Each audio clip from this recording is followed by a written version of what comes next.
Kapatid, parang ang sarap mag-fruit salad. Tara, gawa tayo. Madali lang at mabilis lang gawin ang fruit salad. Ang kailangan lang natin ay fruit cocktail, mais, gatas at ang ating buko. Pero kung wala naman kayong buko, pwede na rin kahit fruit cocktail lang.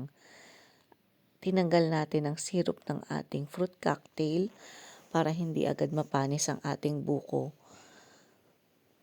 Kapag nailagay na natin ang fruit cocktail, pwede na rin naman nating ilagay ang ating mais. Tanggalin lang din natin yung syrup.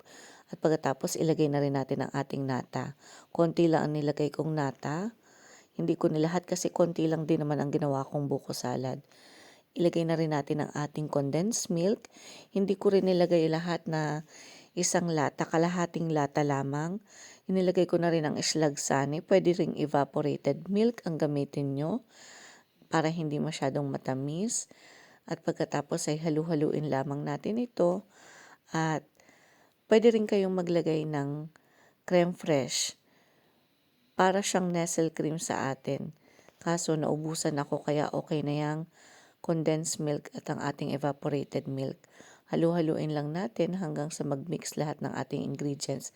At napakabilis lang, may fruit salad na tayo. Buko salad pala. Tara, kain tayo, palamigin lang natin. Thank you for watching. Bye!